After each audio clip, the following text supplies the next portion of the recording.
안녕하십니까? 네, 행복한 안식일입니다. 하나님께서 축복하신 이날에 우리 모두가 함께 성전에 나와서 이렇게 예배할 수 있어서 너무나 감사합니다. 우리 마음속에 개인적인 짐들과 또 이 부담감과 또 이 힘든 근심 걱정들이 있겠지만 지금 이 시간에 나의 것들을 하나님께 내려놓고 또 하나님께서 오늘 이 시간 나에게 주시고자 하는 것들을 마음속 가득히 받아 누리시기 간절히 바랍니다.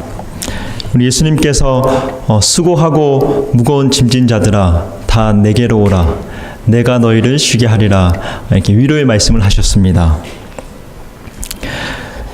우리가 각자 진 짐들이 모두 다양하지만 그 짐 중에서 가장 무거운 짐이 무엇입니까?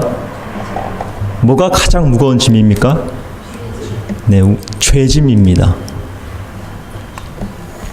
이 죄짐은 너무나 무거워서 우리가 한순간도 우리 스스로 지고 있을 수가 없습니다. 우리가 설령 가장 편안한 침대에 누워있다 하더라도 이 죄짐에 눌려서 쉴 수가 없는 것이 바로 죄짐을 지고 가는 죄인입니다. 우리는 그 무거운 짐에 깔려서 죽든지 말든지 그 짐을 져야 하는데 하나님께서 우리를 너무나 사랑하셔서 그 짐을 다른 사람에게 옮겼습니다. 그리고 이제는 그 다른 분이 우리의 죄를 지고 가시다가 골고다 언덕에 가셔서 그 짐을 지고 십자가에 매달려서 죽으셨습니다. 이 시간 내가 져야 할 그 무거운 짐을 대신 지시고 가신 그 예수 그리스도를 주목하게 되시기를 간절히 바랍니다. 그분을 주목할 때에 그분 안에서 우리 참 평화와 또 기쁨을 나누시는 그런 귀한 시간이 되기를 간절히 바랍니다. 저희 가정은 지난주 월요일 날 아이를 잘 출산하였습니다. 출산을 하였고 이름을 산이라고 지었습니다. 성도님들께서 출산을 위해서 아주 기도를 많이 해주셨기 때문에 지금 이제 산모와 아이가 아주 편안한 가운데 잘 쉬고 있습니다. 저희 집에 가면 이 교우님들의 흔적이 굉장히 많습니다. 모든 것들이 교우님들이 채워주신 그런 것들입니다. 아들을 낳고 나서 많은 생각을 했습니다. 이 아이는 커서 무엇이 될까? 어떤 사람이 될까? 또 이 하나님께서 잠시 나에게 맡겨주신 이 영혼을 나는 어떻게 키워야 될까? 또 나는 이 아이를 위해서 어떤 아버지가 되어야 할까? 이런 생각들을 많이 하게 되었습니다. 고민하고 기도해야 할 부분들이 많습니다. 혹시 꼭 알아야 될 것이 있으면 저에게 개인적으로 불러서 말씀해 주시면 감사하겠습니다. 저는 이 아이를 바라보면서 어떤 아버지가 되어야 할까를 생각하다가 이 성경의 아브라함이 생각이 났습니다. 이 아브라함은 이삭의 아버지지 않습니까? 그래서 오늘은 이 아브라함의 이야기를 잠시 나누고자 합니다. 우리 다 함께 창세기 22장 말씀을 한번 보시겠습니다. 창세기 22장 말씀입니다. 창세기 22장 7절에서 13절 말씀입니다. 이 말씀은 하나님께서 아브라함에게 그 사랑하는 독자 이삭을 제물로 드리라고 번제로 드리라고 명령한 이야기입니다. 창세기 22장 7절에서 13절 말씀입니다. 네, 다 찾으셨으면 제가 읽을 때 눈으로 따라 읽어주시면 감사하겠습니다. 7절입니다. 이삭이 그 아버지 아브라함에게 말하여 이르되 내 아버지여 하니 그가 이르되 내 아들아 내가 여기 있노라. 이삭이 이르되 불과 나무는 있거니와 번제할 어린 양은 어디 있나이까. 아브라함이 이르되 내 아들아 번제할 어린 양은 하나님이 자기를 위하여 친히 준비하시리라 하고 두 사람이 함께 나아가서 하나님이 그에게 일러주신 곳에 이른지라. 이 아브라함이 그곳에 제단을 쌓고 나무를 버려놓고 그의 아들 이삭을 결박하여 제단 나무 위에 놓고 손을 내밀어 칼을 잡고 그 아들을 잡으려 하니 여호와의 사자가 하늘에서부터 그를 불러 이르시되 아브라함아 아브라함아 하시는지라. 아브라함이 이르되 내가 여기 있나이다 하매 사자가 이르시되 그 아이에게 내 손을 대지 말라. 그에게 아무 의도 하지 말라. 내가 내 아들 내 독자까지도 내게 아끼지 아니하였으니 내가 이제야 내가 하나님을 경외하는 줄을 아노라. 아브라함이 눈을 들어 살펴본즉 한 숫양이 뒤에 있는데 뿔이 숯불에 걸려 있는지라. 아브라함이 가서 그 숫양을 가져다가 아들을 대신하여 번제로 드렸더라. 하나님께서 아브라함에게 그 아들 이삭을 번제로 드리라고 명령하셨습니다. 전에는 이 말씀을 읽으면서 뭐 그렇나 보다 이렇게 생각을 했었습니다. 근데 이제 아버지가 된 지 한 10일이 되었는데요. 이 말씀이 어떻게 이렇게 가혹하게 다가오는지 모르겠습니다. 이 아버지에게 아들을 번제로 잡아 드리라는 것보다 더 잔인하고 무서운 명령이 어디 있겠습니까? 차라리 내가 죽는 게 낫죠. 아들이 죽는 것보다. 저는 오늘 이 말씀을 통해서 나의 가장 사랑하는 것이라는 제목으로 말씀을 드리고자 합니다. 오늘 말씀의 제목은 나의 가장 사랑하는 것입니다.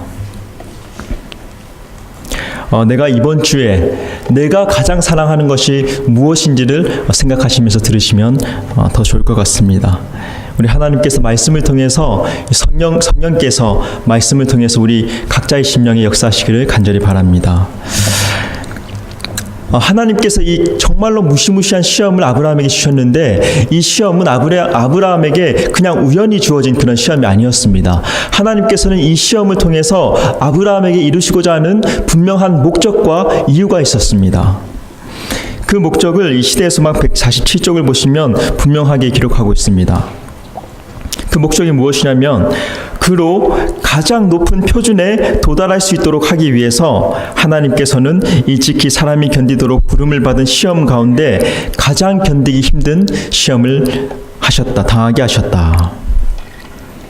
하나님께서 이 시험을 주신 목적은 무엇이냐면 아브라함을 부르시고 그 아브라함으로 하여금 인간이 도달할 수 있는 가장 높은 표준에 도달시키는 것, 그것이 바로 이 시험의 목적이었습니다.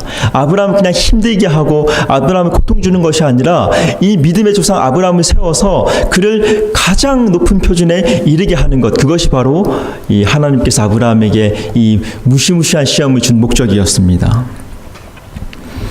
우리 다 아시다시피 믿음의 조상 아브라함이 믿음의 부족을 나타낸 때가 몇 번 있었습니다. 참 아이러니합니다. 이 믿음의 조상인 아브라함이 믿음의 부족을 나타냈었습니다. 우리 한 번은 가나안에 굉장히 심한 기근이 들었습니다. 그래서 풀도 마르고 물도 마르는 굉장히 심한 기근이 들었습니다. 이 아브라함은 양떼와 소떼가 굉장히 많은 부자였기 때문에 이 기근이 이 아브라함에게 굉장히 큰 근심이 되었습니다. 그래서 이 아브라함이 생각한 것이 무엇이냐면 이 기근에 비해서 이제 애굽으로 내려가겠다 해서 이 남쪽으로 애굽으로 이제 식구들을 이끌고 내려갔습니다. 근데 이 아브라함이 보기에 이 자신의 아내 이 사라가 너무나 예뻐 보였나 봅니다. 이 아브라함은 이 애굽 사람들이 분명히 자기 아내가 너무 예쁨을 보고 자신이 죽이고 그 아내를 취할 것으로 생각하고 남들이 물어보기도 전에 먼저 아브라함이 이 사람은 제 아내가 아니라 제 누이입니다, 이렇게 이야기를 했습니다. 믿음의 조상 아브라함이 이 순간 하나님을 불신한 거죠. 하나님을 온전히 신뢰하지 못했던 것입니다. 자신과 자신의 가축들을 보호하기 위해서 자신의 생각을 신뢰했고 하나님을 불신한 것입니다. 하나님을 불신한 죄를 지었고 그 죄로 말미암아서 자신의 아내까지도 위험에 처하게 된 것이었습니다. 또 무슨 일이 있었습니까? 또 이 한 나라가 형성되기 위해서는 영토와 국민과 또 주권이 필요합니다. 하나님께서는 이 영토와 이 국민을 아브라함에게 소유하게 하셨습니다. 다른 말로 하면 땅과 씨입니다. 그래서 이 아브라함의 삶을 보면 평생을 하나님의 말씀에 따라서 이 땅을 찾아다니는 그런 삶이었습니다. 또 하나님께서 약속하신 그 씨앗을 평생을 기다리는 그런 삶이 바로 아브라함의 삶이었습니다. 하나님께서 아브라함에게 이 밤하늘의 별을 보게 하면서 내가 너의 씨로 저 밤하늘의 별처럼 많게 하겠다라고 약속을 하셨습니다.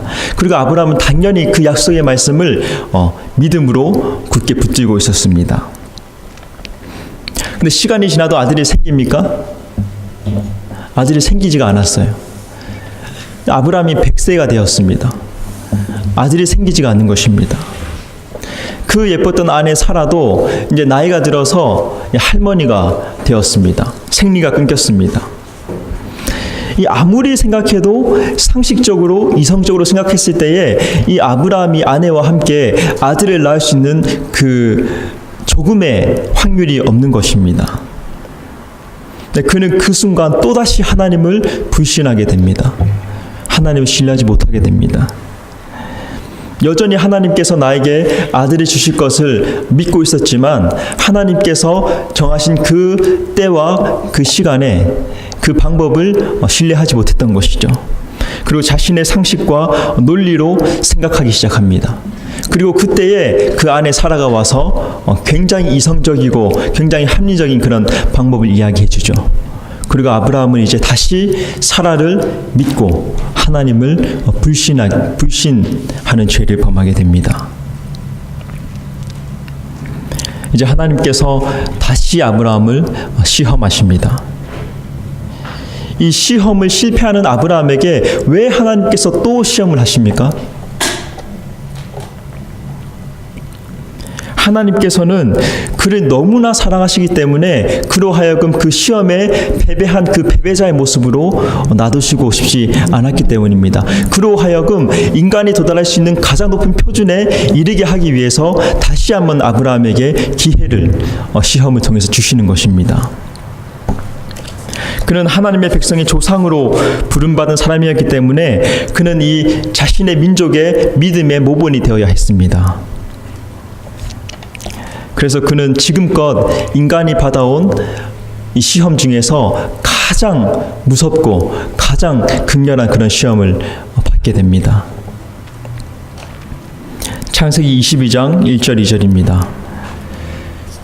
그 일 후에 하나님이 아브라함을 시험하시려고 그를 부르시되 아브라함아 하시니 그가 이르되 내가 여기 있나이다.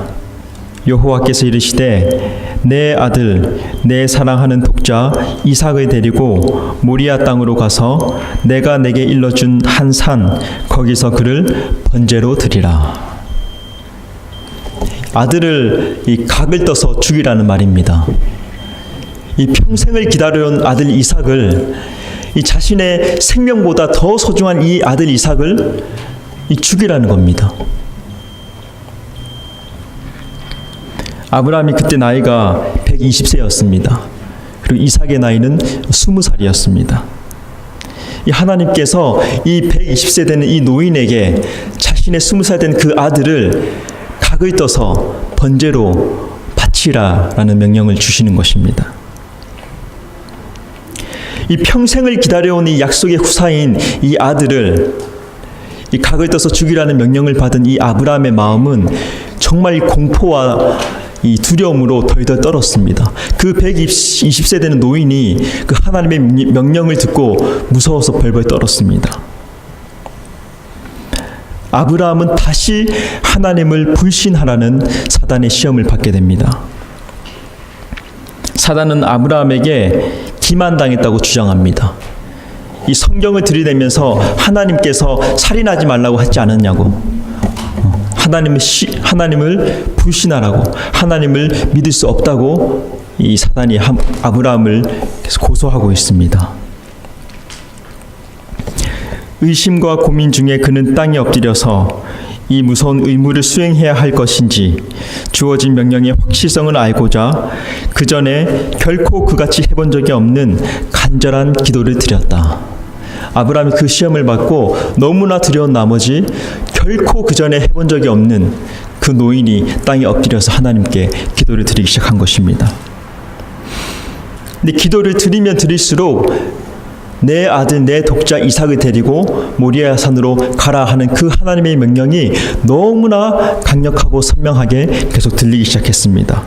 이 아브라함은 하나님의 그 분명한 명령에 순종하기 위해서 지체하지 않고 모리아 산으로 떠나게 됩니다. 물론 아내 사라에게는 아무 말도 하지 않았습니다. 이 번제 나무를 이삭의 어깨에 지우고 자신은 불과 칼을 들고 두 종과 함께 나귀를 타고 그 모리아 산으로 떠났습니다. 그 여행길은 한 3일 정도 걸렸습니다. 이 밤이 되어서 아들과 종들이 고난 잠을 자고 있을 때에 이 아브라함은 마치 야곱이 그 야복강에서 하나님과 목숨 걸고 씨름했듯이 정말 그전에 해본 적이 없는 그 기도를 이 아브라함이 드렸습니다. 그래도 하나님께서 아무런 중재를 하지 않았습니다. 사단이 지칠 줄 모르고 끊임없이 아브라함에게 하나님을 불신하라, 하나님을 원망하라고 시험하고 있었습니다. 그는 아들을 번제로 드리러 이 모리아 산으로 가는 그 도중에 자신이 과거에 지었던 죄들, 자신이 하나님을 불신했던 것을 하나님께 회개하게 됩니다. 그는 하나님께 아무런 불평을 하지 않고 그분이 지금까지 어떠한 은혜와 어떠한 사랑으로 그를 인도해 오셨는지를 기억하고 하나님 앞에 회상합니다. 자신의 불신에도 불구하고 하나님께서 당신께서 하신 그 약속을 얼마나 신실하게 성취시켜 왔는지를 이 아브라함이 생각하게 됩니다. 그리고 이제 지정된 장소에 도착을 했습니다. 이 아브라함은 정말 아무도 그 아들을 제사하는 것을 보지 않기를 원했기 때문에 그 두 종과 그 나귀를 저 멀리 떼어놓고 이제 아브라함은 아들과 함께 단 둘이서 그 모리아 산을 오르기 시작합니다. 굉장히 천천히 올라가기 시작합니다. 아버지와 아들 둘 다 아무런 말이 없었습니다. 이 아들은 마치 이 고통 가운데서 십자가 달리시기 전날 밤에 겟세마네로 올라가는 그 예수님을 따르는 그 제자의 마음과 같았습니다. 자신의 아버지가 너무나 극심한 고통 가운데서 슬퍼하는 것을 보고 이 아들 이삭의 마음도 굉장히 큰 불안과 두려움에 떨었습니다. 이제 정상에 서서 돌로 제단을 쌓고 그 나무를 그 위에 놓습니다. 그 후에 아브라함은 이 떨리는 음성으로 그 아들 이삭에게 하나님의 기별이 무엇인지를 전달합니다. 이 이삭은 아들의 그 떨리는 음성을 통해서 들려지는 그 하나님의 기별을 듣고 굉장히 놀라고 두려워합니다. 그러나 그는 아무런 저항을 하지 않았습니다. 그는 그 순간에 오히려 그 무서워하는 두려워하는 그 아버지의 걱정을 덜어드리려고 애쓰면서 그의 정말 혈기왕성한 그 손으로 아버지의 덜덜 떨리는 그 손을 붙들고 자신을 제단에 묻는 것을 도와드립니다. 아브라함은 하나님을 불신했던 자신의 죄들을 회개하면서 그 순간 이제는 하나님의 약속의 말씀을 믿는 믿음을 가지고 칼을 들고 자신의 가장 사랑하는 것을 향해서 칼을 들었습니다. 그의 믿음은 이삭에게서 나는 자라야 내 씨라 칭함을 받을 것이라 라는 그 약속을 붙들고 있었습니다. 내가 네 씨 이삭을 통해서 너의 후손을 하늘의 별과 같이 많게 하겠다라는 그 약속의 말씀을 계속 되뇌이고 있었습니다. 아버지가 아들의 목을 향해서 칼을 치는 그 순간에 갑자기 하늘로부터 음성이 있었고 아브라함아 하는 음성이 들립니다. 아브라함이 이르되 내가 여기 있나이다. 사자가 이르시되 그 아이에게 내 손이 대지 말라. 그에게 아무 일도 하지 말라. 내가 내 아들 내 독자까지도 내게 아끼지 아니하였으니 내가 이제야 내가 하나님을 경외하는 줄을 알겠노라. 이 아브라함이 가장 사랑했던 것이 무엇이었습니까? 아브라함이 가장 사랑했던 것이 그의 아들이었습니까? 아브라함이 가장 사랑했던 것은 그의 아들 이삭이 아니었습니다. 매 순간 그의 삶에 역경과 시험이 닥칠 때에 아브라함이 가장 사랑했고 가장 포기하기 힘들었던 것은 바로 하나님을 불신하는 정신이었습니다. 하나님을 불신하고 나를 신뢰하는 것. 아브라함이 가장 사랑했던 것은 바로 그의 자아, 그의 죄였습니다. 하나님께서 이 시험을 통해서 아브라함의 그 가장 사랑했던 것, 그 하나님을 불신하는 정신을 완전히 처리하시고 아브라함으로 하여금 가장 높은 표준에 이르게 하고자 하였습니다. 그가 사랑하는 약속의 후사를 하나님의 명령을 따라서 칼로 내려치는 그것을 통해서 그는 하나님 앞에서 자신의 불성실함과 자신의 불신과 자신의 연약함, 즉 자신이 가장 사랑했던 그 죄된 자아를 포기하였습니다. 오늘 우리가 가장 사랑하는 것이 무엇입니까? 오늘 우리는 무엇을 가장 사랑하면서 살아가고 있습니까? 우리는 가장 사랑하지 말아야 할 것을, 우리가 정말 증오해야 할 것을 가장 사랑해야 할 것으로 착각하고 살아가는 경우가 많이 있습니다. 우리는 우리 마음에 여전히 있는 그 이기심과 교만을 포기하지 못하고 살아가지 않습니까? 왜냐하면 우리는 그것을 사랑하기 때문입니다. 누군가 내 마음을 상하게 했을 때에 그 치솟아 오르는 분노를 우리는 포기하지 못하고 있지 않습니까? 왜냐하면 우리는 우리가 그것을 사랑해야 한다고 착각하고 있기 때문입니다. 우리는 그 죄된 자아를 너무나 사랑하기 때문에 그것을 포기하기가 그렇게 힘든 것입니다. 오늘날 우리 교회에 퍼져 있는 영적 안일함과 나태와 게으름을 우리가 여전히 포기하지 못하고 있는 것은 우리가 그것을 사랑하기 때문입니다. 우리는 내 안에 있는 죄와 연약함과 자아를 포기하지 못한 채 살아가고 있습니다. 그러나 그리스도 예수의 가르침의 요지가 무엇이냐면 바로 자기를 포기하는 것입니다. 내가 가장 사랑하는 것을 믿음으로 내려치라는 것이 바로 그리스도 예수의 가르침의 요지입니다. 아브라함이 가장 사랑하는 것을 칼로 내려쳤을 때에 하나님께서 중재하셔서 아브라함으로 하여금 무엇을 가장 사랑해야 하는지를 알려주셨듯이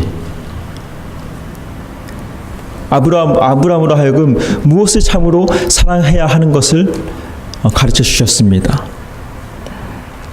그리고 그는 수풀에 걸려있던 한 숫양을 발견하게 됩니다. 그가 가장 사랑해야 했던 것은 하나님을 향한 불신의 정신도 아니었고요. 내가 그렇게 사랑하는 내 아들, 내 독자 이삭도 아니었고요. 바로 내 아들을 대신해서 죽는 하나님의 아들 예수 그리스도였습니다. 예수 그리스도를 쳐다볼 때에 내가 가장 사랑했던 그것이 바로 나를 그분을 십자가에 못 박아 죽이게 하는 것이었다는 것을 우리가 깨닫게 될 것입니다. 우리 시대에서만 몇 구절을 보겠습니다. 250쪽입니다.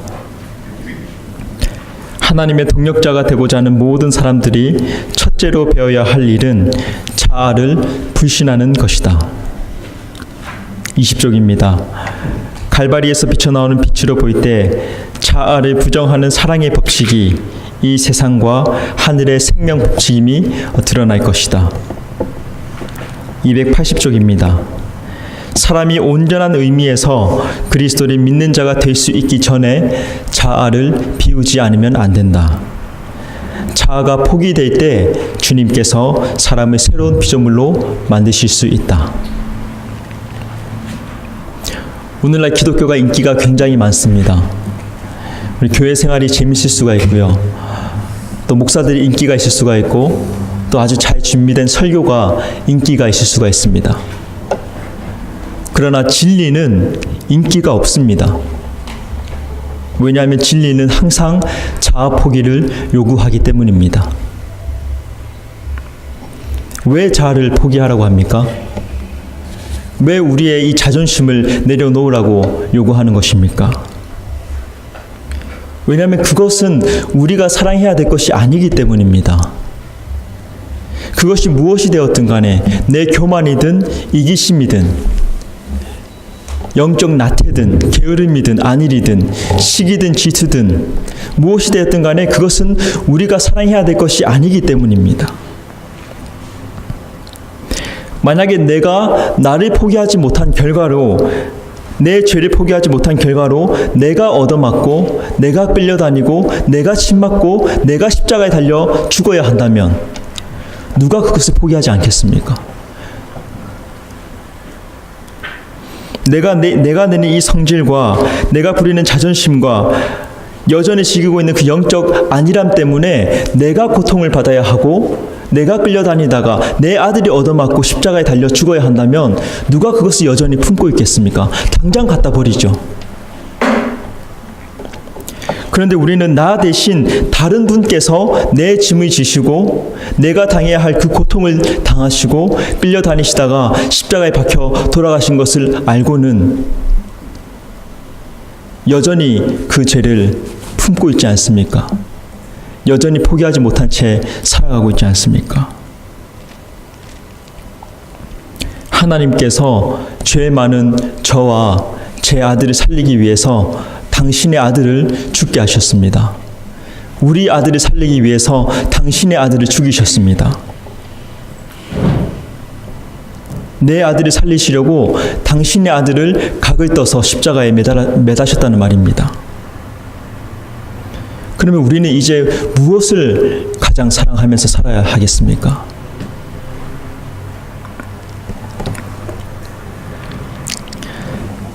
이 아브라함은 굉장히 멋있는 아버지입니다. 이 믿음의 조상 아브라함은 결국은 약속의 말씀을 믿음으로 믿고 붙들고 자기 자신을 포기하였을 때에 이제는 내가 무엇을 가장 사랑해야 할지를 깨닫게 되었습니다. 자신의 아들을 대신하여서 죽은 하나님의 아들 예수 그리스도를 바라볼 때에 이제 아브라함은 예수 그리스도를 가장 사랑하게 되었습니다. 시대서막 468쪽에는 이렇게 기록합니다. 아브라함은 약속된 구주를 보게 되기를 매우 바랬다. 그는 죽기 전에 메시아를 바라볼 수 있도록 매우 간절한 기도를 올렸다. 그리하여 그는 그리스도를 보았다. 아브라함은 예수 그리스도, 자신의 아들을 위해 대신 죽으신 하나님의 아들, 어린 양 예수 그리스도를 보았습니다. 그것을 본 이상 아브라함은 더 이상 하나님을 불신하지 않았습니다. 내 아들을 대신해서 죽은 하나님의 아들을 바라볼 때에 그가 가장 사랑했던 것, 불신이 내 죄와 내 자아가 얼마나 증오스럽고 얼마나 무서운 것인가를 아브라함은 깨닫게 되었습니다. 하나님의 아들을 찢게 한 그 죄를 하나님 앞에서 회개하게 되었습니다. 아브라함이 만약 그날에 그 산에서 그 아들을 내려치지 못했다면 어땠을까요? 우리의 심령에 있는 평화를 파괴하는 것은 우리의 죄고 우리의 자아가 굴복되지 아니하는 한, 우리의 자아가 포기되지 않는 한 결코 우리는 쉴 수가 없습니다. 예수님께서 수고하고 무거운 짐진 자들아 다 내게로 오라 내가 너희를 쉬게 하리라 말씀하셨습니다. 이 말씀은 예수님 앞에 나와서 내 자아와 내 죄를 포기하라는 부르심입니다. 내가 참 쉼을 누리지 못하는 것은 저 사람 때문이 아닙니다. 우리는 내가 쉼을 누리지 못하는 원인을 다른 곳에서 찾고 있습니다. 저 사람이 죄인이기 때문에 내가 쉼을 누리지 못한다고 생각하고 있습니다. 그러나 나에게 참 쉼이 없는 이유는 바로 내가 죄인이기 때문입니다. 내 자아가, 내 죄가 하나님 앞에 포기되지 못했기 때문입니다. 아직도 칼을 들기만 했지, 아직도 칼을 갈기만 했지 한 번도 내려치지 못했기 때문입니다. 하나님께서 오늘 나에게 나의 가장 사랑하는 것, 나의 이 죄된 자아와 이 죄를 포기하라고 요구하십니다. 우리가 이 죄된 자아를 칼로 내려칠 때에 하나님께서 그제야 내가 가장 사랑해야 할 것이 무엇인지를 보여주실 것입니다. 우리 이 제사는 아시다시피 일주일에 한 번씩 드리는 제사가 아닙니다. 하루에도 수십 번, 수백 번 드리는 제사입니다. 내 아들을 위해서 대신 죽으신 하나님의 아들을, 그분이야말로 우리가 이 피조물이 소유할 수 있는 가장 최고의 것이고, 그분이야말로 우리가 가장 사랑할 수밖에 없는 분인 것을 우리가 진심으로 고백할 수 있기를 간절히 바랍니다. 오늘 말씀을 마치겠습니다.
사랑 많으신 아버지 하나님, 우리의 아들을 살리기 위해서 하나님의 아들을 주셨으니 너무나 감사합니다. 아버지 하나님, 우리 많이 연약하고 연약하지만 주님께서 우리 있는 그대로 받아주시고, 주님께서 우리를 새롭게 하시고, 주님의 능력이 우리의 무능력을 대신하여 주시고, 주님의 지혜가 우리의 어리석음을 대신하여 주시고, 주님의 생명이 우리의 사망된 것을 대신하여 주시고, 주님의 아들이 우리의 아들을 대신하여 주시옵소서. 아버지 하나님, 매 순간순간 우리 자아를 내려놓는 훈련이 되게 하시고, 칼을 들어서 우리의 죄된 자아를 내려칠 수 있는 믿음을 허락하여 주시옵소서.